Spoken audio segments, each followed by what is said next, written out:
சேலம் மாவட்டம் அன்னதானப்பட்டியில் கனமழை காரணமாக வீட்டின் சுவர் இடிந்து விழுந்து கூலி தொழிலாளி உயிரிழந்துள்ளார். இது பற்றிய விவரங்களை செய்தியாளர் தமிழ்செல்வன் வழங்க கேட்கலாம். வணக்கம் தமிழ்செல்வன், என்ன நடந்தது? முழு விவரங்கள் என்ன?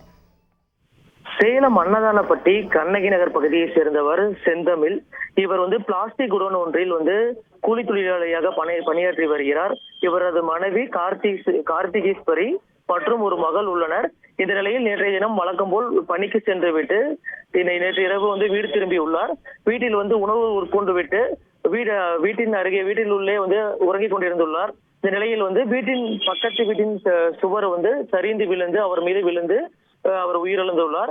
குறிப்பாக சேலம் மாவட்டத்தில் கடந்த ஒரு வாரத்திற்கு மேலாகவே கனமழை பெய்து வருகிறது. இதன் காரணமாக வீடுகள் அதிக அளவில் ஈரப்பதத்துடன் காட்சியளிக்கிறது. இந்த நிலையில் இவரது இல்லமானது பழைய வீடு என்பதன் காரணமாக அதன் அருகில் இருக்கும் வீட்டின் சுவர் வீட்டின் மீது சரிந்து விழுந்து தற்பொழுது செந்தமிழ் உயிரிழந்துள்ளார். குறிப்பாக அவர் அந்த இடர்பாடுகளில் சிக்கிய போது அவர் இறந்தது தெரியாமல் உறவினர்கள் அவரை தேடிக்கொண்டிருந்துள்ளனர்.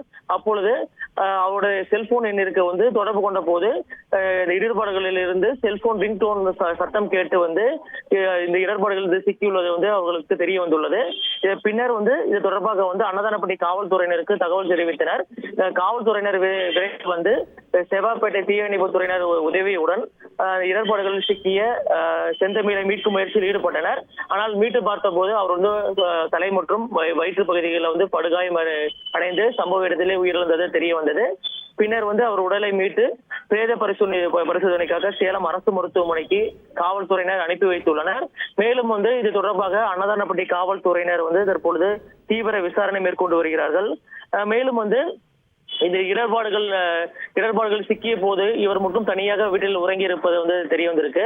குறிப்பாக அருகில் இருக்கும் இல்லத்தில் அவரது மனைவி மற்றும் மகள் இருந்ததால் அவர்கள் இடர்பாடுகளில் சிக்காமல் அதிர்ஷ்டவசமாக வீடு தப்பி உள்ளனர். இது தொடர்பாக அன்னதானப்பட்டி காவல்துறையினர் தற்பொழுது விசாரணை மேற்கொண்டு வருகின்றனர்.